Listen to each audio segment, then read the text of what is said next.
Now to the shocking death of a famous telenovela star. She and her ex-husband gunned down during a robbery right in front of their 5-year-old daughter. The killer's still at large. ABC's Lindsay Davis has all the details for us. Good morning. Yes, such tragic details. Good morning to you, Robin. She was well known in the Spanish-speaking world as a soap star, actress, and beauty queen.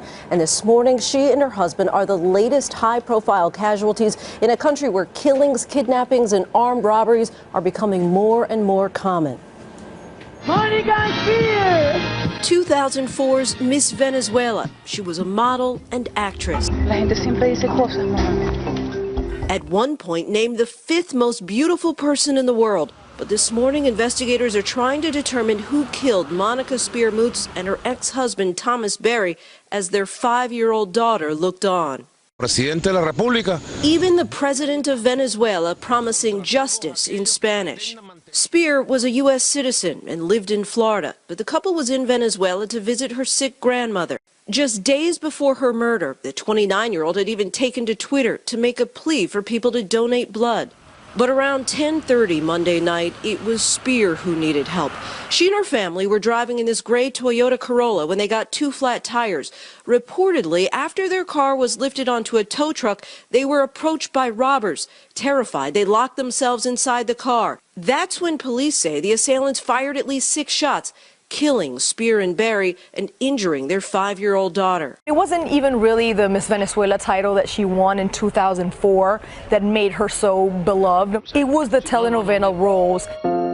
Venezuela had more than 24,000 homicides last year, one of the highest homicide rates in the world. In sharp contrast to the ugly violence there, Spear tweeted some of the beautiful landscapes of the country in this video of her vacation just 6 hours before her death. Now, there are reports that the suspects may have actually booby-trapped the road to snare drivers. Police have arrested 5 suspects. As for Maya, their 5-year-old daughter who witnessed all of this, she's reportedly in stable condition after treatment for a leg wound and is with relatives in Caracas. Stop for a minute and talk about that violence. An estimated 70 people have been murdered since New Year's Eve. What is the president of that country saying about it? I mean, he's really not saying much. Today he appeared on state television surrounded by state-backed artists saying that this shouldn't be turned into a political issue. But that is not what everyday Venezuelans wants to hear. That's not what my own family wants to hear, who lives down there and is exposed to this wave of crime every single day. 24,000 people died last year alone, and these are numbers that we know of. You can imagine many of the deaths go unreported. The impunity rate is 90% in murder cases. Not even a single arrest is made. So Monica Spear could have been anybody, and that is what will take people to the streets today. There's a mass protest scheduled, and I'm pretty sure thousands of Venezuelans are going to head to the streets and voice their indignation with this situation. Now, the family had been on vacation when they had their road incident. They were actually waiting by the roadside for help when they were attacked. Was this known to be a dangerous area? Not really. I mean, anywhere in Venezuela when you're driving at 10 p.m. at night is considered dangerous. My own family there just doesn't go out at night, period. And if they do, and we're not even wealthy or anything, you need to at least have one bulletproof car if you can afford it.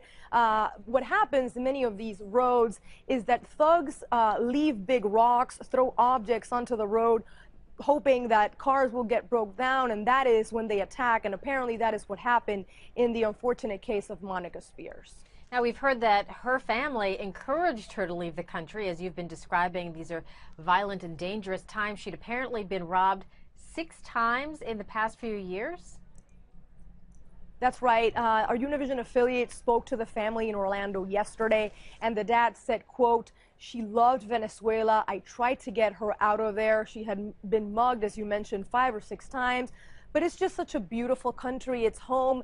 She had a sick grandmother there as well, and she was tweeting all over the holidays, during the holidays, about, you know, the beautiful landscapes and how beautiful our country is. So it's that dichotomy that expats have to live with, and unfortunately it ended up killing her in the end. All right, Fusion's Mariana Atencio, thank you so much for joining us.